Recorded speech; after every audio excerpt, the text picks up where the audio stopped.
Hi, and welcome to another edition of What We've Been Reading here at Catholic Mom and Daughter. I'm Jennifer, and this is Kate. And this month has definitely been an interesting one. There have been lots of ups and downs, but we still managed to carve out some time for our favorite hobby, reading. So let's go ahead and get started and take a look at our September reads. Okay, so two of my books this month come from little free libraries around town, and the first one is There a Doctor in the Barn by Elizabeth Yates. I actually found this one at the hospital when I went for my yearly mammogram. They have a new little free library there, and this one was in it, so this was definitely my reward for going for that test. Okay, so Elizabeth Yates is a fantastic writer, and she's writing the true story of a day in the life of Forrest Tenney, a veterinarian.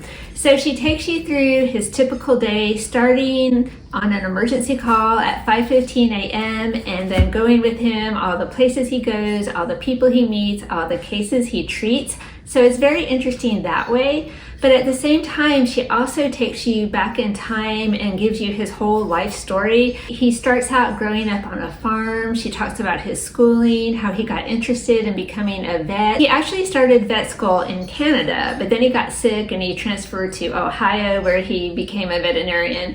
So that is all really interesting. But for me, the best part about the book was just his character. He was definitely a hardworking, ethical, forward-thinking type of guy who never missed an opportunity to learn. When he was in school, he would go to cattle sales or feed stores or just hang out at the stockyards so he could soak up knowledge from all different kinds of people. He was also very forward-thinking, ahead of his time. In the 1960s, he paid, I think it was $4,000 or maybe $6,000 to have two-way radios installed in his clinic cars so everyone could keep in touch with the home base at the clinic. So just think about that. That was a lot of money at the time. There were no cell phones, but he thought, yeah, this is going to make us do a better job, so I'm definitely going to go ahead and make this investment. So I learned a lot from Dr. Tenney. I was sorry when the book ended. If you like All Creatures Great and Small, you will definitely like Is There a Doctor in the Barn? I give it 5 out of 5 stars. So my first books for today are The False Prince, The Runaway King, and The Shadow Throne by Jennifer Nielsen. These are all part of the same series, and I talked about The Runaway King in my birthday book haul video, and since a lot of you guys wanted reviews of those books, I decided I would include them in today's video. So these are all part of the Ascendant series, which is a YA fantasy series. The basic premise around book one is that it follows Sage, who is an orphan, who is picked up by a nobleman who is looking to take control of the throne by putting an impersonator of the long-lost prince of the land into power. So Sage gets picked up and he's competing against other boys to be chosen as the prince. And it's very high stakes because you either get chosen as the impersonator or you get killed. So after reading all 3 books, I would definitely have to say that book 1 is my favorite. I think it has the strongest, clearest plot. Books 2 and 3 I didn't feel like were plotted quite as well, but I still enjoyed them nonetheless. I definitely really love Sage as a character. He's very funny and he's very sarcastic, and I love a lot of the other side characters as well. This is a fun series. It's not the most hardcore fantasy that you'll ever read. It's very political, very plot driven, but if you're looking for some shorter fantasy novels to read, I definitely recommend these. They're a fun time. The second little free library book that I read, I actually got from a library last spring, and it's The More of Less by Joshua Becker, who is a famous minimalist. I've been wanting to read this one for a long time, so I was excited to find a copy. Obviously, I am not a minimalist. I mean, books, I think that disqualifies me, but I still like to read about it. And there were 2 things that really surprised me about this book. Number one, I really enjoy Joshua Becker's writing style. He's very calm, he's very to the point, he's very encouraging. So I found it very soothing and relaxing to read his book. The other thing I didn't realize is that Joshua Becker is a devout Christian. So there is a lot of Jesus going on in this book, which always makes me happy. So he gets bonus points for that. The book does have a lot of interesting and helpful information in it. I especially enjoyed the chapter called The Fog of Consumerism. And in that, he goes through how different marketing companies try to get you to spend more money. And he gives the example of shopping malls. So they are deliberately set up to be confusing. So once you get there, you have to wander around to try to find the store you want or try to find your way back to your car. And so while you're milling around aimlessly and lost, you might see something that you want to buy. So it's all part of a ploy to keep you there and have you spend more money, which is really sneaky. So that was very eye-opening to read about. There were lots of stories in here that were inspiring about different people who have done different things with minimalism. So overall, I enjoyed it. I learned a lot. I think it would be great for any teenager or adult to read, and I gave it 4 out of 5 stars. So my next book is The Watsons Go to Birmingham, 1963 by Christopher Paul Curtis. So this book is obviously set in 1963, and we're following the Watson family who lives in Flint, Michigan. And the story is told through the eyes of their 10-year-old son, Kenny. And for the first part of the book, we get to see what their everyday life is like. It's very interesting, very crazy, very chaotic. There's a lot going on, definitely has its funny moments. And then later on in the book, we get to follow them on their road trip down to Birmingham, Alabama to visit their grandmother. And at that point, the book does take a little bit of a darker turn because it does address the rampant racism in the American South during the 60s and what it was like to live with that as a Black family. So the book is short, but it's very valuable. And I will say there is some language in this book.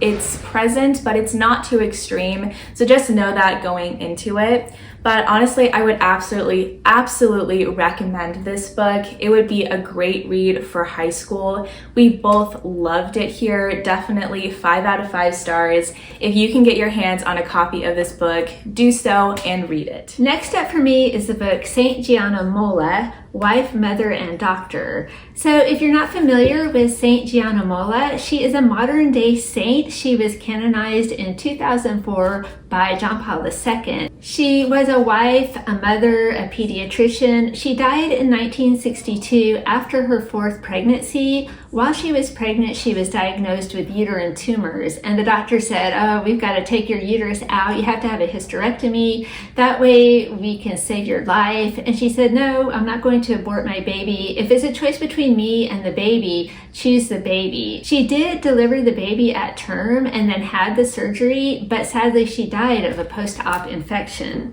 So the book is particularly interesting because it's co-authored by her husband, Pietro Mola. So the first half is a biography of Saint Giana and her husband and their life together. And then the second half is an interview with him about what is it like to be married to someone who is going to be officially declared a saint.